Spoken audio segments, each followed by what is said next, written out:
Yo creo que todos estaremos de acuerdo en que nos gustaría no tener que celebrar estos encuentros para hablar del COVID. Sería la mejor señal de que habríamos conquistado, habríamos alcanzado la normalidad que todos deseamos en relación con la pandemia. Pero, desgraciadamente, esto no es así. Desgraciadamente, el COVID sigue provocando la enfermedad, el dolor, el sufrimiento, la ruina y la muerte.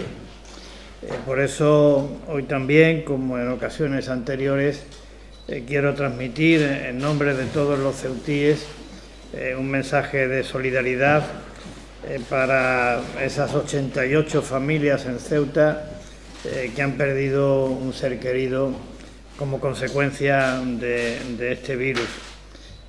Solidaridad con ellos, con los familiares y también con los amigos. Una pérdida sin duda alguna irreparable. También quiero transmitir un mensaje de apoyo, de ánimo y de aliento para quienes están luchando contra la enfermedad, en particular para las personas que están hospitalizadas, en particular para los 9 pacientes que están en la unidad de cuidados intensivos. ¿Cuál es la situación de la pandemia en Ceuta? Pues la situación es evidentemente preocupante. Según el último dato, según los últimos datos de que disponemos, en relación con la incidencia acumulada a 14 días, nos encontramos en riesgo extremo. La incidencia a 7 días es de riesgo alto. El porcentaje de ocupación de camas en el hospital es de riesgo medio. El porcentaje de ocupación de camas de cuidados intensivos es de riesgo extremo. Y la positividad, que significa el número de personas que dan positivo cuando se le hace la prueba, el porcentaje de personas que dan positivo cuando se hace la prueba está en un 5% y es un nivel de riesgo bajo. En cualquier caso, insisto, una situación preocupante respecto de la que me gustaría hacer algunas aclaraciones que considero pertinentes. De la incidencia acumulada a 14 días, el 44% de la misma, el 46% de la misma, para ser exactos, se corresponde con los 2 brotes que ha habido, con los 2 brotes que han tenido los centros de acogida de menores de nuestra ciudad. Esto quiere decir que si de la incidencia acumulada que ahora mismo tenemos a 14 días se descontaran esos 2 brotes, que han sido muy numerosos, pues la incidencia acumulada que tendríamos en nuestra ciudad sería de 153 casos por cada 100.000 habitantes, lo cual significa que en vez de en situación de riesgo extremo, estaríamos en situación de riesgo alto y muy cerca de la situación de riesgo medio. También quiero decir que debo y quiero, insisto, poner en valor el buen trabajo que se ha realizado en relación con estos brotes por parte de las áreas de sanidad y de menores de la ciudad. Buen trabajo que se ha traducido en detectar de manera rápida la existencia del brote, evaluarlo también de forma muy inmediata, dimensionarlo y controlarlo, lo que significa que también se ha evitado que la propagación del virus fuera muchísimo mayor. El dato de la ocupación de UCI es un dato verdaderamente alarmante, es de un 53%, como todos ustedes saben, pero también hay que decir, para tranquilidad de los ciudadanos, que la dirección del hospital tiene establecido un plan de contingencia y que cuenta con capacidades suficientes para poder duplicar la disponibilidad de camas de cuidados intensivos si las necesidades así lo requieren. Y también quiero poner en valor el esfuerzo que nuestras administraciones están realizando para incrementar el número de pruebas de diagnóstico. Hay veces que esto significa un incremento de la incidencia, pero no importa, porque lo peor es no conocer lo que pasa. Y para conocer lo que pasa hay que hacer pruebas diagnósticas y en este caso las que se realizan en Ceuta superan en un 44% a la media nacional. Hechas estas aclaraciones que considero necesarias, también les debo decir que el próximo día 21 de este mes vence el último decreto de la Presidencia dictado al amparo del Real Decreto sobre declaración del estado de alarma. Por tanto, en esta semana que se inicia a partir del lunes, tomaremos las decisiones que sean pertinentes de cara a la renovación de este decreto de emergencia. Unas decisiones que, como en ocasiones anteriores, estarán fundamentadas en la situación y evolución de la pandemia, en la opinión de los técnicos que nos asesoran y también en el margen de maniobra que aporta el acuerdo adoptado por el Comité Interterritorial del Sistema Nacional de Salud en reunión celebrada el día 10 de marzo. Teniendo en cuenta esas tres condiciones a las que me he referido, tomaremos la decisión sobre el contenido de la prórroga del Real Decreto de alarma. Pronto se cumplirá un año desde que se decretó el primer estado de alarma y es bueno que hagamos una especie de evaluación intermedia sobre los parámetros esenciales de la pandemia en Ceuta desde la perspectiva sanitaria. Y en ese sentido solamente voy a dar tres datos que me parece que sí que son muy relevantes o reveladores. El primero de ellos es el del número de contagios por cada 100.000 habitantes. ¿Cuántos contagios hemos tenido en Ceuta por cada 100.000 habitantes? Y esta cifra comparada con lo ocurrido en el resto de España, ¿en qué posición nos sitúa? Pues en Ceuta hemos tenido, desde que se inició la pandemia, según datos del Ministerio, 5.657 casos por cada 100.000 habitantes. La media nacional es de 6.698, lo cual significa que en Ceuta hemos tenido un 16% menos de casos diagnosticados que en el conjunto de España. Si estableciéramos un ranking, una clasificación de menor a mayor número de contagios, Ceuta sería la sexta comunidad dentro de las 19, insisto, de menor a mayor número de contagios.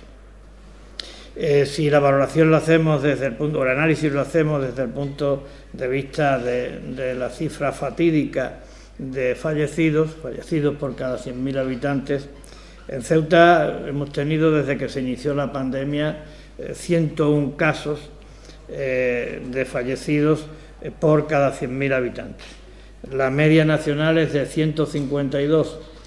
Esto quiere decir que Ceuta está por debajo en un 34% de la media nacional en el número de fallecidos por cada 100.000 habitantes.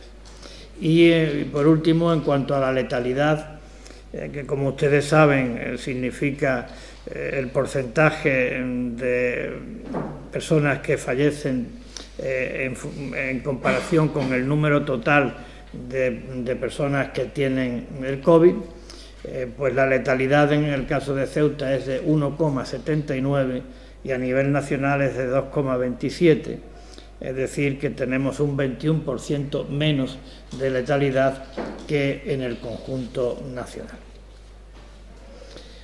La vacuna es un capítulo fundamental para combatir la pandemia, el más importante para combatir la pandemia. Los datos son diarios, pero conviene refrescar un poco la memoria a este respecto y decir que, según el dato de ayer, en Ceuta se habían recibido 9.190 vacunas, de las que se habían administrado 8.571. Cuando digo vacunas me estoy refiriendo a dosis. Por tanto, en Ceuta el porcentaje de efectividad, entendiendo por tal el número de vacunas que se administran respecto de las recibidas, es de un 93,3%. Eso nos sitúa en el primer puesto en el ranking nacional de eficacia en cuanto a la administración de estas vacunas. Desde el punto de vista del impacto que tiene ese número de dosis administradas en el conjunto de la población, pues puedo decirles que en estos momentos las personas en Ceuta que han recibido una sola dosis de la vacuna representan un 4,12% de la población total de Ceuta, y que las personas que han recibido ya la vacuna completa representan un 2,98% de la población de Ceuta. ¿Esto qué quiere decir? Pues esto quiere decir que en Ceuta han recibido al menos una dosis de la vacuna el 7% de la población total de Ceuta. Es una cifra muy parecida a lo que está ocurriendo en el resto de España. Este es el 7% de la población, también en el conjunto de España, aproximadamente, ha recibido al menos una dosis de la vacuna. Evidentemente, este es un dato muy alejado del objetivo que nos hemos planteado todas las administraciones, las dos administraciones, de alcanzar el 70% de la población para lograr la tan deseada inmunidad de grupo. Yo quiero decirles que la ciudad de Ceuta, y al decir la ciudad me refiero a la institución y al INGESA, porque aquí estamos poniendo las vacunas de manera coordinada entre ambas administraciones y prácticamente el 50% entre las dos. Estamos en condiciones, ambas administraciones, de poder alcanzar en 4 meses, a partir de ahora, ese objetivo de la inmunidad de grupo. Estamos en condiciones de poder administrar 1.000 dosis al día, lo cual significaría 30.000 al mes, lo cual significaría 120.000 en 4 meses. 120.000, como son cada vacuna 2 dosis hasta ahora, hasta que venga una nueva, pues significaría 60.000 personas, que es justo el 70% de la población de Ceuta. ¿Qué hace falta para que se cumpla con este plan? Pues lo que hace falta es que vengan las vacunas y esperemos que a partir de ahora se intensifique el suministro de las mismas y esto no sea un obstáculo insalvable para poder conseguir este objetivo. Finalmente yo quisiera también hablarles del cansancio y de la fatiga, es decir, del cansancio y de la fatiga que el conjunto de la población ya tiene como consecuencia de un año de restricciones y de limitaciones.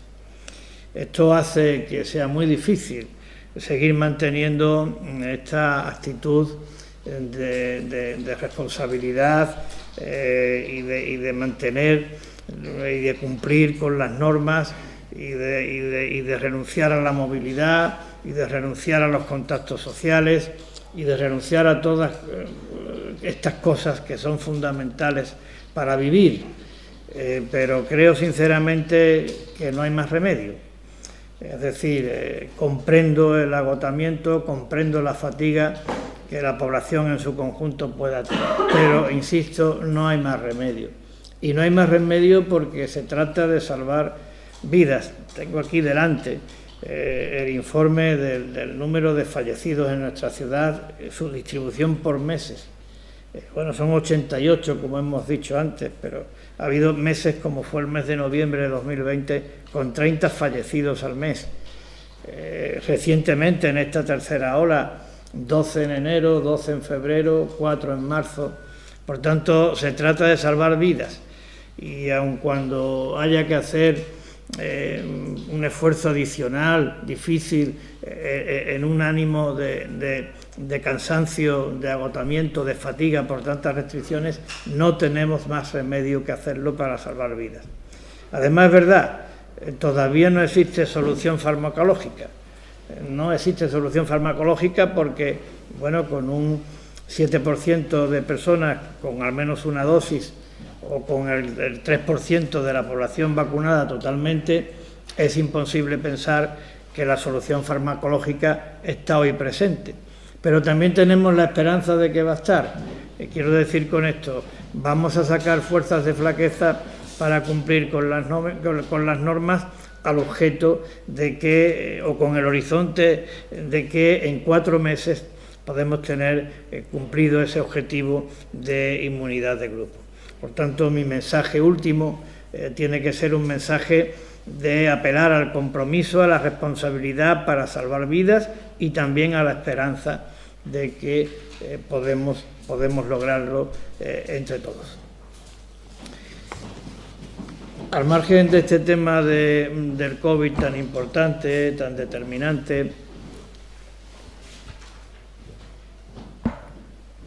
yo quisiera también tocar hoy otro asunto que me parece muy importante para nuestra ciudad, como es el tema del enlace eléctrico con la península, de la integración del sistema eléctrico de Ceuta en el sistema eléctrico peninsular. Esto es una antigua aspiración de los ceutíes y en particular de esta administración, compartida también por el Gobierno de la Nación, y me parece que, y esto no es retórica ni tampoco quiero exagerar el calificativo, pero creo sinceramente que estamos ante una oportunidad histórica. Esto es un proyecto trascendental para Ceuta y me atrevo a decir que también de interés estratégico nacional. Lo es por las consecuencias materiales que reportaría, lo es porque significaría dotar al sistema eléctrico de Ceuta de más calidad y de más seguridad. Según las estimaciones que se han realizado, este enlace con la península, esta integración con el sistema eléctrico de la península, significaría reducir en un 75% los cortes de suministros que en la actualidad se producen en nuestra ciudad. Significaría también, y eso es muy importante, un ahorro económico sustancial, tanto en lo que se refiere a los costes de generación como en lo que se refiere a los costes de mantenimiento y funcionamiento del sistema. Y desde el punto de vista medioambiental, significaría reducir sustancialmente las emisiones de CO2. Aparte, o además de todo esto, significaría que Ceuta ya no tendría ningún límite a su potencial de crecimiento económico por causa de la capacidad para cubrir la demanda de energía eléctrica. Y la energía eléctrica todos sabemos que es determinante para el desarrollo económico en cualquiera de sus sectores. Por tanto, una iniciativa de interés estratégico y trascendental. Lo decimos nosotros y está recogida bajo esta condición, con esta misma calificación, por parte de quien lo puede y debe de hacer. Ha habido un pronunciamiento en ese sentido en el Congreso de los Diputados y además el Gobierno de la Nación lo tiene contemplado, tiene contemplada la iniciativa dentro del Plan de Desarrollo de la Red de Transporte de Energía Eléctrica para España, cuya vigencia se extiende hasta 2026. Y además de esto que estoy diciendo, recientemente, en el pasado mes de febrero, la Comisión Nacional de los Mercados y la Competencia otorgó a la iniciativa el carácter de actuación singular. Por tanto, creo que es eso que se denomina un proyecto de país, un proyecto de interés nacional, de interés estratégico nacional. Y también debo decir que Red Eléctrica de España, que es quien tiene encomendada mediante ley la ejecución de ese plan de desarrollo de la red de transporte de energía eléctrica, se está tomando el proyecto con el máximo interés, con la máxima diligencia y con la máxima solvencia técnica. Red Eléctrica de España se ha pegado 3 años trabajando de una manera intensa, atinada, certera y rigurosa en darle concreción a este proyecto en sus aspectos técnicos, tecnológicos, económicos, medioambientales y de trazado. Y para llegar a esas conclusiones, a esa concreción, a esas características, ha empleado, como digo, 3 años, pero además de 3 años ha realizado muchísimas consultas, ha analizado muchísimas variantes u opciones y ha tenido en cuenta la opinión de personas muy cualificadas, de expertos del máximo nivel, tanto desde el punto de vista tecnológico como medioambiental. Y es un proyecto, como decía, de muchísima envergadura. Estamos hablando de una inversión cercana a los 200 millones de euros, pero creo que siendo importante el esfuerzo económico, el esfuerzo de inversión que hay que realizar, todavía tienen más importancia los intangibles que atiende este proyecto. Yo creo que es confirmatorio de muchísimas cosas. Este proyecto, de llevarse a cabo, no se hace porque en Ceuta seamos mucha gente y porque, por tanto, justifique el volumen de población de Ceuta y su potencial de desarrollo en la realización de una inversión de esta envergadura. Este proyecto se lleva a cabo porque la Constitución española dice que todos los españoles somos iguales en el acceso a los servicios y suministros esenciales, con independencia de cuál sea nuestro lugar de residencia. Y eso no tiene precio. Yo no le puedo poner 200 millones de euros a eso, creo que tiene mucho más, porque al fin y al cabo es una idea de España.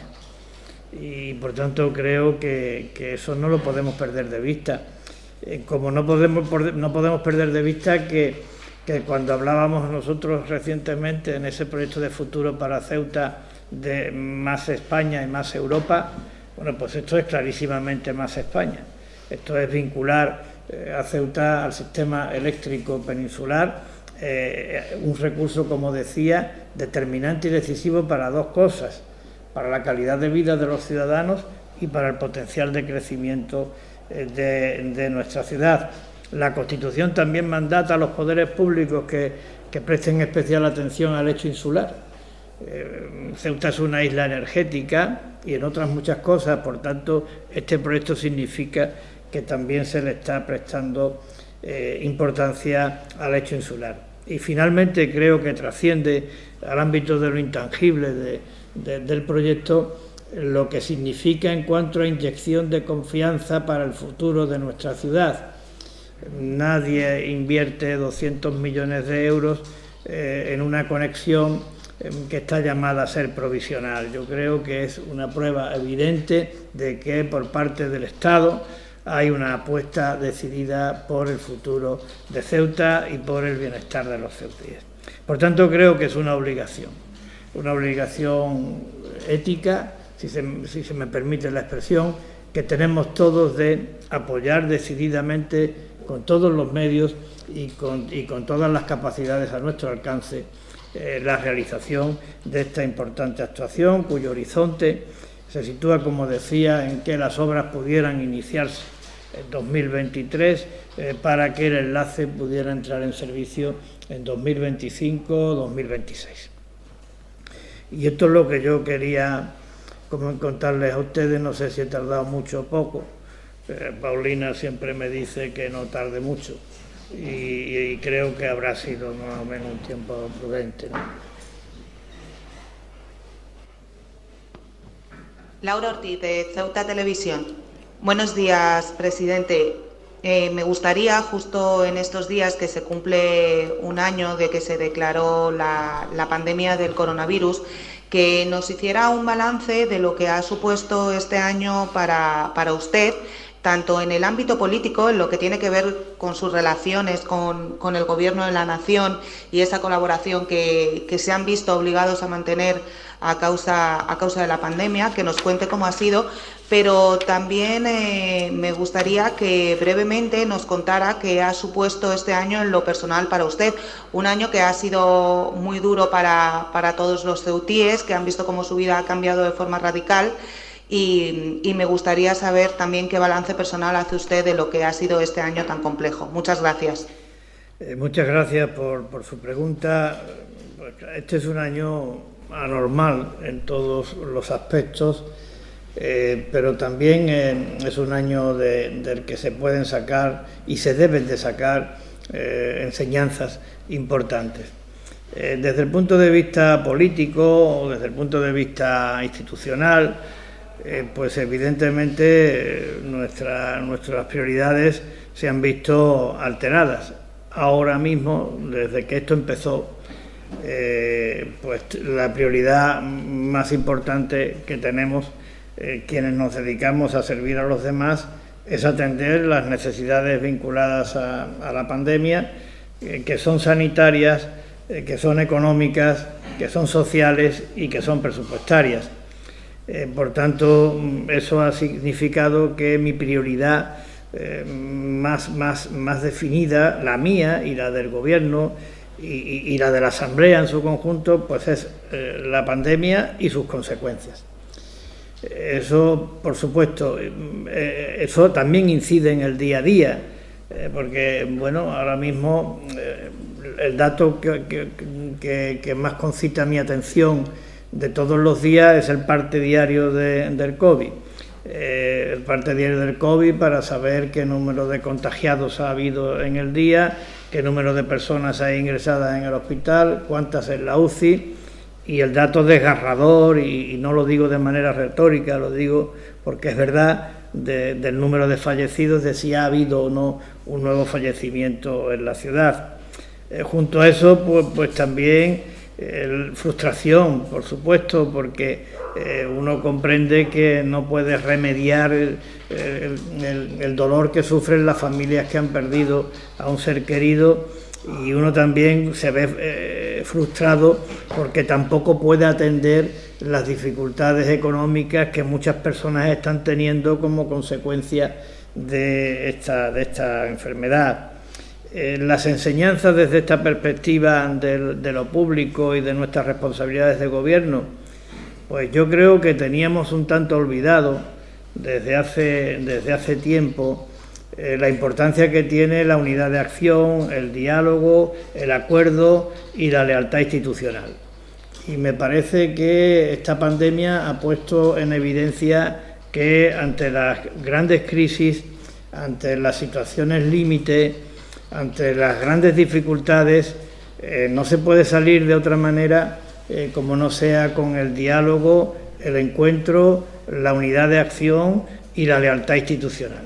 Y creo que, sinceramente, y lo digo con toda modestia, están funcionando, porque gracias a ese acuerdo, gracias a esa unidad, gracias a ese diálogo, gracias a una respetuosa y constructiva lealtad institucional con el Gobierno de la Nación, pues hemos podido tener presupuesto en este ejercicio, hemos podido tener el plan Ceuta Resiste, se han recibido fondos extraordinarios para atender las muchas necesidades que tenemos, ha habido un despliegue relevante a la hora de establecer el punto COVID para detectar los contagios, a la hora de establecer el punto de vacunación y poder dar estas cifras de más del 90% de grado de eficacia.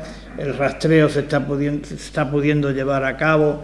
Es decir, esto nos pone en evidencia que este tiene que ser el camino también para la recuperación, también para la aplicación de los fondos europeos que están programados y por ejecutarse en los próximos meses. Y desde el punto de vista íntimo, porque también me ha hecho esta pregunta, bueno, la vida alterada como la de todo el mundo, pero sí tengo la satisfacción de que en 2020 y concretamente en el mes de noviembre tuve mi primer nieto y bueno, desgraciadamente no lo veo desde diciembre, desde las Navidades, pero tuve mi primer nieto y eso me llena enormemente de satisfacción.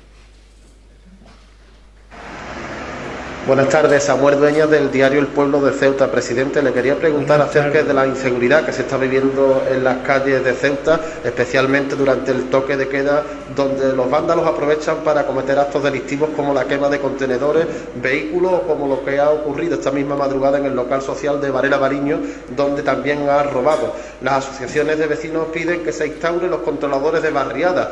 No sé cómo lo ve usted, en qué se viene trabajando por parte de la ciudad, hasta dónde llega la preocupación por esto que está ocurriendo, especialmente en el inicio de este 2021, y cuál es el camino a seguir para intentar combatir este vandalismo callejero. Bueno, la preocupación es máxima por parte de la ciudad y también por parte de la delegación de gobierno. Aquí no se trata de establecer una diferencia en el ámbito competencial. A eso yo no voy a recurrir, aun cuando todo el mundo creo que es conocedor de la misma, pero el problema es de todos, y desde esa perspectiva de considerarlo un problema de todos, como tal lo tenemos que enfocar. Yo sí quiero poner en valor el trabajo de nuestros policías, de todos nuestros policías, de todos los cuerpos de seguridad, porque es verdad que se producen hechos vandálicos, pero también es verdad, y esto lo digo con absoluta rotundidad, que se evitan muchos actos vandálicos.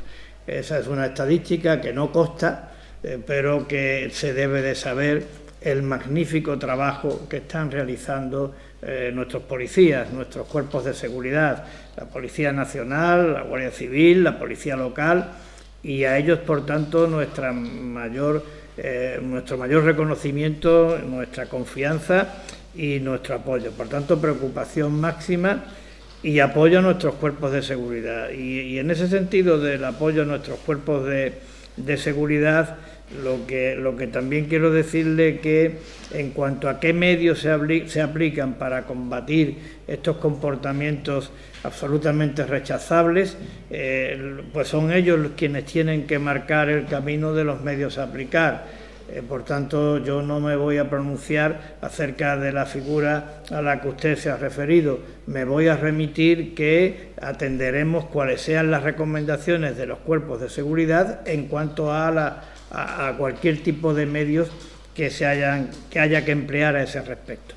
Por tanto, sí es nuestro compromiso y a la vez nuestra obligación dotar a los cuerpos de seguridad de los medios que demanden, y al mismo tiempo también atender los planteamientos que ellos hagan sobre las decisiones y medidas a adoptar. Ese es nuestro planteamiento. También intensificar, aunque creo que se hace de manera satisfactoria, pero intensificar los mecanismos de coordinación entre las distintas áreas implicadas.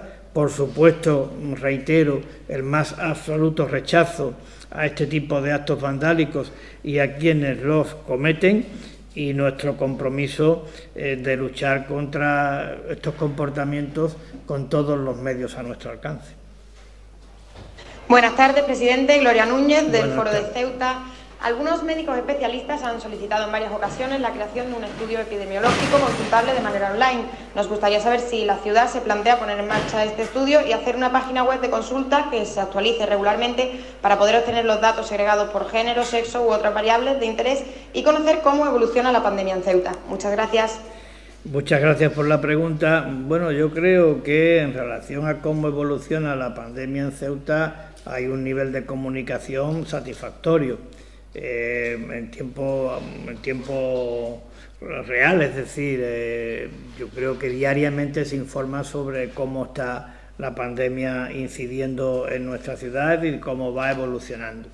En cuanto a la elaboración de estudios epidemiológicos específicos, pues esa es una estrategia que está definida y marcada por el Sistema Nacional de Salud a través de las decisiones que se toman tanto en la Comisión de Salud Pública como las decisiones que se toman por parte del Consejo Interterritorial del Sistema Nacional de Salud. ahí se marcan las estrategias de los estudios epidemiológicos a realizar, y yo sí creo que habría que avanzar en ese sentido, atendiendo a la opinión de los especialistas, porque también tenemos que sacar enseñanzas de esta pandemia, una vez que se acabe, que ojalá y sea pronto, de cara a posibles y futuras situaciones que de la misma naturaleza podrían llegar a producirse. Estoy de acuerdo en que hay que hacer ese tipo de estudios y estoy de acuerdo en que hay que hacerlos siguiendo la pauta marcada por las estrategias nacionales. Muy buenas tardes, presidente. Buenas tardes. Ha comentado antes que la semana que viene se va a perfilar el nuevo decreto, ¿no?, de medidas restrictivas. ¿Cuáles son las opciones que se barajan a día de hoy? ¿Ampliar el toque de queda? ¿Ampliar el número de personas que se pueden reunir? ¿Cuáles son esas? Bueno, va a afectar claramente al periodo de Semana Santa, y ahí ya ha habido un pronunciamiento por parte del sistema del Consejo Interterritorial del Sistema Nacional de Salud, en reunión que me parece fue el día 10 de marzo, estuvo nuestro consejero. Y bueno, ahí ya lo que se estableció es que era obligatorio la perimetración de cada comunidad autónoma de cara a la Semana Santa, por tanto ahí no hay opción, es decir, Ceuta estará perimetrada durante la Semana Santa como lo estarán el resto de comunidades y ciudades autónomas de España. Luego lo que hay la posibilidad en cuanto al toque de queda nocturno, existe la posibilidad de establecerlo como máximo, y ahora matizo lo de como máximo, en el periodo comprendido entre las 23 y las 6 horas. Digo como máximo, no se pueden poner las 12 y las 5, no. Después de las 11 no se puede poner. Lo que sí cabe la posibilidad es de ponerlo como está ahora, a las 10. Ahí sí tenemos capacidad de decidir. Y luego también está establecida como obligatoriedad el que no puede haber más de 4 personas reunidas en espacios públicos cerrados. No puede haber más de 4 personas reunidas en espacios públicos cerrados, ni más de 6 en espacios abiertos. Eso es una obligación. Se puede establecer menos, pero menos que eso es imposible, porque está marcado por el acuerdo del Consejo Interterritorial, que se ha traducido en una orden ministerial por parte del Ministerio de Sanidad. Dentro de esos márgenes, que no son muchos, que no es muy amplio, como fácilmente comprenderá, pues nos vamos a reunir la semana que viene y vamos a tomar una decisión en función de lo que le he dicho al principio en mi apertura, en la intervención de apertura de esta comparecencia, en función de cómo esté o cómo evolucione la pandemia en los próximos días. Nosotros esperamos que en la próxima semana, a mediados de semana, salgamos del riesgo extremo en cuanto a incidencia acumulada. Esperamos en función de la configuración actual de la incidencia acumulada a 14 días, ¿no?, y de la proyección que hacemos. Esperamos que eso ocurra, pero vamos a ver cómo evoluciona en estos próximos días. Consultaremos, como es nuestro deseo, y creo que procede a los técnicos que nos asesoran, y tendremos en cuenta este acuerdo del Consejo Nacional de Salud. En base a esas 3 condiciones se resolverá, y yo espero que el decreto esté publicado el próximo viernes. Entonces, presidente, lo único que, entre comillas, se puede cambiar es el toque de queda. Prácticamente. Es decir, si queremos resumirlo y subrayar lo que de verdad tiene entidad, efectivamente, de 10 a 11 de la noche, ahí es donde estará la decisión.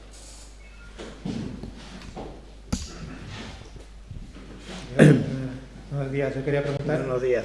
Por la vacunación de estas personas mayores de 80 años que recibieron la primera dosis y siguen pendientes de la segunda, si existiría alguna previsión de cuándo podría administrarse la segunda dosis, y si se puede desterrar la preocupación que pudieran tener acerca de que, por el hecho de que se demore la administración de esta segunda dosis, pudiera ser menos eficaz el tratamiento. Creo que hay que tranquilizar a las personas en el sentido de que no les va a faltar la segunda dosis, eso lo afirmo yo con toda rotundidad. Además es que la segunda dosis, en algunos casos, me parece que es en el de Pfizer, por ejemplo, no se puede poner hasta que no haya transcurrido un número determinado de días. Me parece que son 21 días, ¿no? Hasta que no hayan transcurrido 21 días no se les puede poner. Sí se les puede poner más tarde y no está acotado el tiempo en el que se le pueda poner la segunda. Pero yo, como usted bien dice, hay que descartar cualquier motivo de preocupación para estas personas que tendrán la segunda dosis. Lo que ocurre es que también tenemos que esperar que nos lleguen las vacunas, claro está. Pero dentro de las previsiones eso es una prioridad. Así es que esa segunda dosis se administrará y se administrará en tiempo. Nunca antes, pero sí en tiempos según los protocolos y según la ficha técnica de la correspondiente vacuna. Sí, presidente, yo quería preguntarle, en esta tercera ola, Ceuta está registrando un descenso de la curva exasperadamente lento. Llevamos varias semanas en el entorno de 280 a 300 casos. Nos está costando mucho bajar la curva. ¿Cuál cree que es el motivo, a diferencia de la segunda ola, que de repente bajamos en apenas un mes prácticamente todos los casos? Y, por otro lado, también quería preguntarle por su opinión ante los movimientos políticos que estamos viendo en España, especialmente con el adelanto electoral de Madrid y la moción de censura en Murcia. Bueno, en cuanto a la cuestión de la caída de la curva, ya le he dicho antes que hay un parón en la caída, que esto, el pico de esta tercera ola me parece que lo alcanzamos el día 3 de febrero con 604 casos y llegamos a tener 261 casos en un periodo comprendido entre aproximadamente unos 20 y tantos días, 28, 29 días. Quiere decir que estábamos bajando a razón de 14 casos diarios en incidencia acumulada a 14 días. Y estábamos bajando con la misma velocidad que subimos. Es decir, que el mismo tiempo que tardamos en llegar a los 604 casos, tardamos en llegar a los 260, 270 casos a los que me estoy refiriendo. Hay una regla, por tanto, que yo no sé qué explicación científica tiene, pero que se baja a la misma velocidad que se sube. Y esto no nos ha ocurrido a nosotros solamente, sino le ha ocurrido a otras muchas autonomías. Le puedo decir, como usted bien conoce, que en la segunda ola llegamos a estar en 1.071 casos, y el mismo tiempo que tardamos en alcanzar los 1.071 casos, tardamos luego en ponernos en 120 casos. Luego, digamos que eso es una regla estadística que habrá que preguntarse el por qué ocurre. Luego tuvimos la incidencia de estos dos brotes que han afectado a los centros de acogida de la ciudad y que, claro, que han tenido un impacto mayor, porque es normal que cuando el virus entra en un centro en donde viven muchas personas, pues claro, el impacto que tiene en el número de personas contagiadas es mayor que si entra en una familia. La tasa de contagio, que le denominan técnicamente, lo que a mí no me gusta el término, pero es la denominación técnica, tasa de ataque, creo que le dicen, que se produce en un centro donde residen muchas personas, en un centro social, es la misma que la que se produce en un domicilio. Cuando entra en un domicilio se contagia casi todo el mundo. Pues cuando entra en un centro donde residen muchas personas, pues también se contagia casi todo el mundo. En este caso ha sido solamente del 50%. Si descontamos esos brotes excepcionales, por llamarlo de alguna manera, excepcionales por razón de que afectan a núcleos convivenciales de muchas personas, pues estaríamos ahora en 153 casos. Es decir, que estaríamos muy cerca de lo que está ocurriendo a nivel nacional en cuanto a incidencia acumulada a 14 días. Y después de la política nacional, pues mire, yo lo que si hablamos de los dos casos, ¿no?, como usted ha diferenciado, yo creo que en el caso de la Comunidad de Madrid, el run sobre moción de censura ha sido muy dilatado en el tiempo, no es nuevo, ¿no? se hablaba de que si ahora sí, ahora no se presenta, ahora no se presenta, y yo entiendo que la presidenta Ayuso ha considerado que ese run de moción de censura no era un factor que favoreciera a la estabilidad del Gobierno y a la toma de decisiones, sobre todo en un momento tan delicado como este. Y como tiene capacidad para hacerlo, porque tiene capacidad para disolver el Parlamento regional y convocar elecciones, pues ha dicho que se celebren elecciones para que se clarifique el panorama político, para que se consiga la estabilidad en el ámbito institucional y, por tanto, se mejore en eficacia de cara a luchar contra la pandemia y contra la recuperación, y a favor de la recuperación económica que la misma trae, y que finalmente no sean los diputados de la Asamblea, sino que sean los madrileños quienes resuelvan por dónde debe de conducirse este necesario camino hacia la estabilidad. Y en cuanto a lo de Murcia, pues mire usted, yo sinceramente creo que en momentos como los que estamos viviendo, las mociones de censura, las presenten quienes las presenten, las mociones de censura están de más.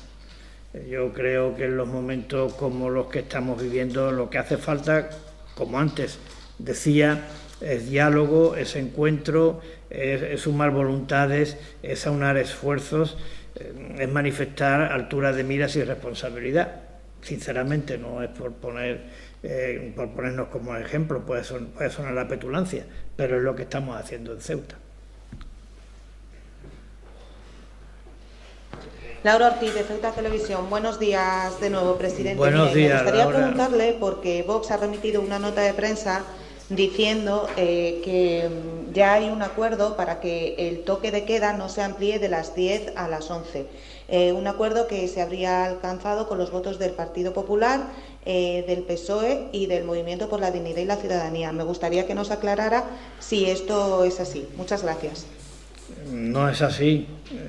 Ayer celebramos una junta de portavoces y en la junta de portavoces yo puse de manifiesto cuál era la situación de la pandemia, como hago habitualmente, y siempre que voy a tener una comparecencia ante ustedes, antes de contárselo a los medios, se lo cuento a la Junta de Portavoces. Está siendo una práctica habitual. Allí también puse de manifiesto cuáles eran las proyecciones, puse de manifiesto cuáles eran los condicionantes de cara a la renovación de este decreto, y también dije que nos íbamos a reunir con los técnicos en esta semana y que resolveríamos con los técnicos. No hay ninguna decisión tomada y vuelvo a insistir, esto se decidirá en función de la evolución que experimente en los próximos días la incidencia de la enfermedad en nuestra ciudad y otros parámetros que determinan el nivel de riesgo, teniendo en cuenta la opinión de los técnicos y por otra parte el margen de maniobra que nos da el acuerdo del Sistema Nacional de Salud. Por tanto, no hay ninguna decisión tomada y me parece a mí que además haberla tomado al margen de la opinión de los técnicos hubiera sido una falta de respeto imperdonable por mi parte. Si yo quisiera seguir con este asunto, con el tema de las medidas restrictivas, igual que existe, o al menos se han dado ustedes la posibilidad de marcar unos topes de 650 y de 1000 para actuar, ¿por qué no existe un tope a la baja para decir que cambiamos las condiciones actuales? Teniendo en cuenta que se está insistiendo por parte del Gobierno central que todo lo que no esté por debajo de 50 casos por cada 100.000 habitantes, pues deberíamos tener cuidado en modificar esas condiciones. Sí, es que no se han modificado todavía. Sí, ya, pero digo... Es decir, es que por eso todo eso se va a tener en cuenta y las recomendaciones del Gobierno de la Nación también. Vamos a analizarlo, como digo, en base a esos parámetros y con los técnicos y yo creo, sinceramente, señor Mendoza, que aquí no nos hemos caracterizado por ser laxos a la hora de la aplicación del decreto del estado de alarma. Creo que se ha aplicado con la rigurosidad que en cada momento se requería y además creo que ha sido eficaz, lo digo con toda sinceridad. Es verdad que la fatiga a la que antes hacía mención influye en la eficacia de las medidas. Hombre, la movilidad que estamos teniendo, por ejemplo, ¿no?, por ponerle un caso, la movilidad que estamos teniendo después de Navidades en cuanto a las comunicaciones con la península, si la comparamos con la movilidad que teníamos antes de las Navidades, y el decreto era el mismo y las medidas eran las mismas, pues significa que ahora estamos teniendo un 16% más de movilidad que la que había antes. Evidentemente esto también creo que es consecuencia de la fatiga, por eso todas las medidas que se aplican creo que son menos eficaces, porque hay una manifiesta constatación de cansancio en la sociedad y de agotamiento, ¿no? Pero yo comparto con el Gobierno de la Nación que hay que ser muy prudentes y hay que ser muy cautos. Pero antes estas mismas medidas que ahora estamos trabajando nos permitieron pasar de 604 a 260 y nos permitieron pasar de 1071 a 100 y pico, 120, 130. Bueno, vamos a ver si en esta tercera ola, ahora que han desaparecido el impacto, y salvo sobresaltos, porque aquí quien diga que sabe lo que va a ocurrir dentro de 15 días se equivoca. Aquí hay también un ámbito de incertidumbre que no tenemos resuelta desde el punto de vista científico, y es la incidencia de las variantes estas que desconocemos. Nadie está en condiciones de poder decir si hay aquí variantes con mayor efecto de propagación o no que la clásica, ¿no? Nadie. Entonces, si eso llega, pues perjudica muchísimo los resultados y las expectativas. Hay que actuar en función de cómo vaya evolucionando y, sobre todo, también teniendo en cuenta, y esto creo que la recomendación del Gobierno de la Nación me parece muy consecuente al respecto, que lo que hagamos hoy, en un sentido u en otro, tiene impacto en lo que vaya a ocurrir dentro de 15 días. Y el puerto. El puerto los viernes sigue siendo una salida masiva. ¿Cómo se arregla eso? Porque evidentemente bueno, ahí se demuestra, yo no sé si insolidaridad por un cierto grupo de personas o cierto grupo de colectivos, pero lo cierto es que ese movimiento se está produciendo. Y sí. Usted dijo, y lo dijo en multitud de ocasiones, frontera y puerto son la salvaguarda de la ciudad. La frontera sigue estando cerrada, pero el puerto, evidentemente, no está siendo esa salvaguarda con la que deberíamos contar, o al menos no con la efectividad que deberíamos contar. Efectivamente, ya le daba antes el dato de que en esta tercera ola, llamarlo de alguna manera, la movilidad está siendo un 15%, un 16% superior a la que había antes del periodo de Navidad, en donde usted sabe, señor Mendoza, que se relajaron las medidas en toda España, ¿no? Yo creo que ahí inciden dos cuestiones, ¿no? El decreto de alarma permite la prohibición de conectarse con la península con carácter general, pero salvo determinadas excepciones. Y una de las excepciones que se contemplan, usted sabe que se contempla la excepción por razones profesionales, por razones sanitarias, por razones educativas y también por ir a ver a la familia. Digo a la familia, a la unidad familiar, y no podemos desconocer la realidad de que en Ceuta trabajan y residen personas que tienen la unidad familiar fuera, y entonces esto es un derecho constitucional que les ampara, que el decreto de alarma no ha modificado, lo sigue reconociendo, y por tanto no hay manera de evitarle a estas personas que vayan a ver a la familia. La persona tiene la unidad familiar en cualquier otro municipio de España, en las proximidades, habitualmente en las provincias cercanas a Ceuta, y él está residiendo aquí, pero la familia está residiendo en otro sitio. No hay ninguna norma que obligue a que uno tenga que residir donde reside la familia. Y esto pasa. Y estas personas, pues, son muchas las que se mueven en base a esta excepción. Luego está el otro. Luego está el que se inventa una visita médica sin tenerla o pudiéndola evitar, o el que busca alguna vuelta, o el que pretende colarse. Ante esto, evidentemente, nuestra censura, la de todos, porque creo que esto no es justo.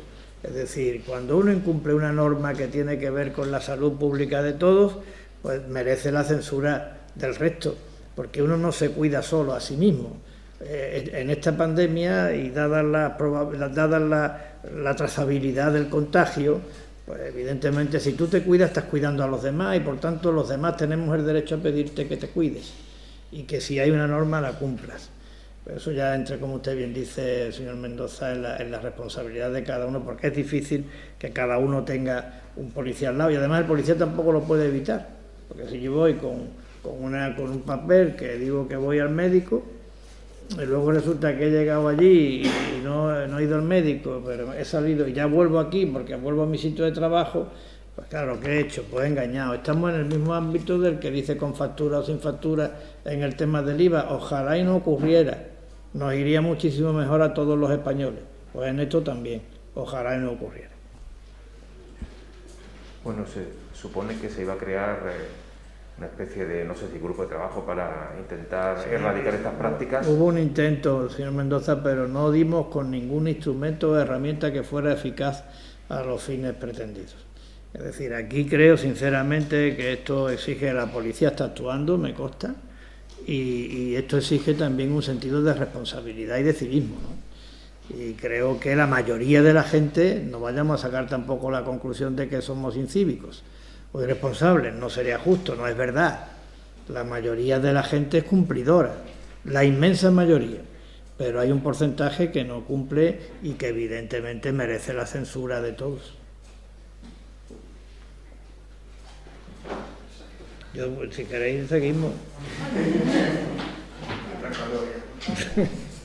Voy a poner esto, ¿no? Es que con las otras me pongo esta porque con la otra no puedo respirar, ¿eh? Ya con los años. Ha fracasado, ¿eh? Lo de Murcia.